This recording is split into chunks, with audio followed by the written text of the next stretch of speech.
Bodybuilding Chef, episode 4. So we've kept this up for 4 days in a row. Yep. Pretty cool, pretty cool. And we'll see how I handle it this weekend. I think this weekend, I don't know. We'll figure it out. We'll figure out some bodybuilding chef content. I would like to find a way to record something for each day of the week, but it's not likely just because my weekends are a bit weird. Well, hey, that's an excuse probably. So, here we go. You guys have probably figured out the routine if you've been seeing it long enough, but here we go. Here we go. Here we go. Here we go. Cook our oats. 80 grams. Oops. Not ounces. And I'm about to heat up the pan, but I always get the oats started first because I don't really have to watch them much. If I were meal prepping for the day or cooking some other thing, I always kind of cook my grains first. So that would be like rice. I'd pop the rice in the rice cooker because after that I don't have to touch it. It just turns off. And then 400 grams of water. And River over here is crying because his father is not home. Oh well. But he just, man, he's so well trained by his dad. And Sucker just lays around in the way. All right, so 1 cup of oats with 400 grams of water, which is like 14 ounces, 5 minutes. Someone asked me about these videos because my friends, I kind of keep them updated on what I'm doing. And he was like, man, are you like teaching like tips and tricks? Not really. You know, it's kind of one of those things where if you watch these, you might pick up tricks on the fly, but really, there's not much to it. And I like having the camera capture the whole scene, so it's not easy to come over here and watch any knife work detail, although I'm not that super skilled with the knife. I at least know what direction to cut. If I were to have my dream setup for recording, I would have an island style kitchen like Binging with Babish has, so you can have the camera in front and you can watch me doing knife work. And that would be pretty sweet. Unfortunately, this is what you got to make it. Maybe someday I'll get a house and I'll make sure that it's a custom build and that they put the kitchen on an island or something for me. You know, a little like cooktop. But half the onion from yesterday, we're going to put about a quarter of it or a third into our omelet. The rest will be saved later for our salad dressing. That looks good. It's always an eyeball. And then, yeah, we do 1 cup egg whites here, 1 cup egg whites in the oats. Kind of get into the flow of things. I feel like this is working well for me. A little bit of oil in the pan, nothing too crazy. I remember when I started bodybuilding, I used to like douse the pan with the Pam oil. And it's fine, but you know, it's not something you can usually measure. And when you do that, you know, you could start getting kind of happy with the spray. For instance, maybe at the beginning of your prep, you're just spraying a little bit, and by the end, for some reason, you're just laying it on thick. And for some reason, that was what I did. And I think it's because, like, subconsciously, you know there's calories in there, so you're just kind of like trying to sneak them in wherever you can because you're so hungry. If you do the air fryer, I know in the directions it says to spray the inside of the thing with Pam oil and to spray oil on your food because although it's frying it with the oil on the food, it's not nearly as bad as soaking it in oil to boil it, right? To fry it traditionally. But we're trying to find ways to really just be capable of accounting where all of our calories are coming from. And it's pretty easy to overdo it with these little things. So I kind of did the math the other day just to like show a suggestion, but these little things add up. If you added vegetables without accounting for them and you didn't start your prep with vegetables, you would essentially, okay, let's say you started your prep eating at maintenance like you should. You see where your body weight stabilizes, and then your first week you do a 500 calorie deficit. 500 calories is a magic number because 500 times 7 is 3,500, and 1 pound of fat holds about 3,500 calories. So we could predict by the end of that week you should lose about 1 pound, um, barring any water weight fluctuation. But let's say we're doing a 500 calorie deficit, 500 calorie deficit, and we're seeing progress and you're getting down. And maybe over 5 weeks, you haven't had to adjust anything. And for some reason, at the end of those 5 weeks, you're really hungry. So you're like, man, I'm going to start throwing Dijon mustard, chipotle peppers, Rotel tomatoes, and fat-free cheddar cheese on there, and just a little bit of Pam spray, like just to make it taste better. Sure, but the problem is those calories will add up. And quickly, I did the math on adding these. That added 105 calories a day. So my 3,500 calorie deficit becomes like a 2,800 calorie deficit. And all of a sudden that week, I'm seeing my diet slow down. And it's possible to think, oh no, the diet's not working. It's like, no, dude, you're sneaking calories in. So you just always got to be aware. It's a bit tedious at first to get used to accounting for all of those things. But after a while, it's kind of freeing. Because at first you're like, man, I can't eat that without logging it. Like, it's not that hard. And being aware of it makes it to where your end goals are within reach. The results are predictable. If you guys ever took any labs in high school or college, it's about like writing your hypothesis, right? Mine being, if I take this 500 calorie deficit daily, I will lose 1 pound by the end of the week. And then you run your experiment, and by the end of it, you either lost the pound or you didn't, or you lost more. And then you kind of do your conclusion and you account for error that might have occurred in that process. And you try to suggest in the future, if you were to run this lab again, how I could do this in a way that there's more accuracy. Because the point of writing up a lab is also to make those results repeatable. So if you write it up and you're like, almost always there's a human error element to it. And a human error element is just what my professors used to say is a really bad excuse for not paying attention to what you did wrong. You need to really try and figure out what it is. Now, if you could have measured it better or been more consistent, that's not human error. That's something that, you clearly could have just addressed. So, I mean, sure, it's a human error, but bringing it down to that like simple term is kind of like a cheat. It's like a easy way out from having to write a real good lab. So in this case, I'm accounting for things, and in doing so, I can pay attention to where my variables are. I recalculated my calories just to see because I changed an ingredient, and I'm in a slightly larger deficit than I was last week. So if I somehow lose steam this week, then we could probably say like, okay, I was eating 1,100 calorie deficit last week. I'm eating a 1,200 calorie deficit this week. I should consistently lose weight. And if I'm not consistently losing weight after making that adjustment, it's possible that, okay, maybe I need to start adding things. And then you also got to account for other things. If you're weighing daily, that's okay, but you really got to pay attention to what's going on in that day for you. It's very possible that your body's retaining weight from something else. I find it kind of interesting because people think that they should drink less water so they can see the weight or the scale go down. Like, oh, I'm bloated. If you're ever bloated and you're holding a lot of water, the best thing you can actually do is drink more water. Because it's likely that if your body's dehydrated, it'll begin to retain water in an attempt to stay hydrated because it's not seeing the water coming into the system that it expects. Or you're eating more salt than you normally do, and in doing that, your body just has the ability to store more salt. If you're doing a high calorie, high carb day, and then other days where your calories are lower and you have less carbs, which is what I do, my Monday's my high carb day. I will eat my maintenance calories. I'll eat 4,300 calories and like 800 grams of carbs, right? 851 grams of carbs to be specific. And the other days when I train, it's 400, and my days off, it's like 300.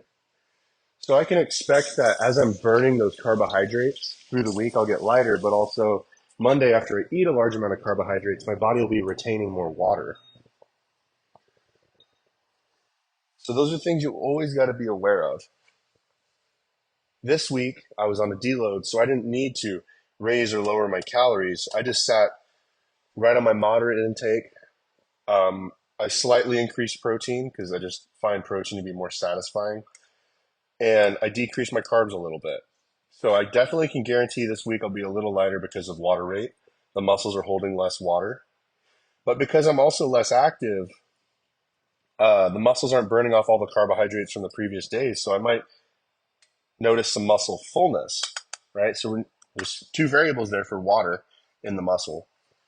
And then I'm not doing huge carb spikes. So there's a lot of water fluctuation. But I know I'm running like an 8,000 calorie deficit by the end of the week, which should keep me on par to lose 2 pounds. From Monday, I was like 250, 245.8, and today I was like 243 or 242. So I'm down almost 3 pounds, and that's okay because I know I'm decreasing my carbs a little bit, and it's a little bit more than 2 pounds, so my body will stabilize. Next week, I'll increase the carbs slightly on my training days. I'll be back to 300 protein, almost 400 carbs, and then 50 fat.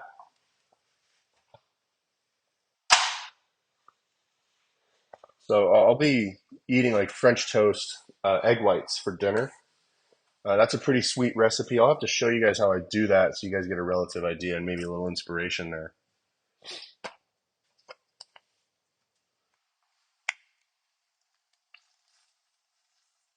Nice noises. Thanks, mustard. I saw this funny meme where it was like instead of the embarrassing farting noise of like a slightly empty Heinz bottle, the bottle moaned. It was fucking hilarious because it just makes everyone so awkward. So I'm not going to put the ketchup on today or the balsamic dressing. Instead, I'm going to get the extra 10 calories by eating 10 more grams of Dijon mustard. So that's how I'm keeping the calories consistent. I won't see some pseudo weight change next weigh-in because of a change I made there. We're going to load our 28 grams. Oops, oopsie, oopsie. Get a little heavy-handed there. And it looks like tomorrow I may not have any cheddar cheese for my breakfast. So either I'll steal the one that I bought for my girlfriend. She doesn't use the cheese. It's just on the weekends when I cook over there. Or I'll do what I did here and I'll substitute something else. Because if you're ever dieting, calories are king is what I always tell my clients. What matters is your calorie intake. As long as that's consistent, at least your weights will be slightly predictable. Beyond that, macronutrients, protein, that's your first priority. Always eat a consistent amount of protein. We need to make sure we're supplying our body with all the protein it needs. All your tissues in your body require protein. So we're going to make sure we get the protein in there because it's not just about building muscles. You could be following a good diet because you're recovering from a surgery and you want to make sure the tissues have all the materials they need to repair. Maybe you just want to look healthier, and eating more protein will definitely improve your hair, skin, and nail quality. It won't bring back balding hair. Trust me that. Otherwise, I would have a forest for hair. Unfortunately, not the case. Okay, so let's get the cheese on here and then flip it and melt it. I decreased the heat from 4, so I went from 5 to 4 usually, and I went down to 3 today. Because yesterday, I just want that beautiful, clean egg white look, and I don't want it to be too toasty looking, you know. We're always just chasing like the perfect meal, the perfect cook for anybody who really wants to just get excited about cooking in the kitchen. If you don't care and you're just eating because you're hardcore, brother, then, you know, fucking giver. Cool. Okay.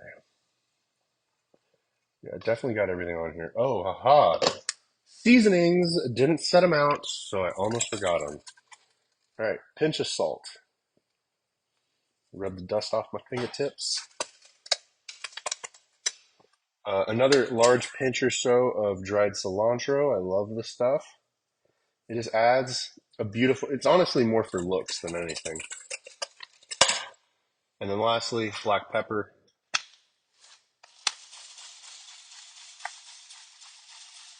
I think it's just a habit to put black pepper on my eggs. I don't even know if I taste it really. And a very light dust of garlic. Garlic has a lot of health properties to it. So, I recommend it.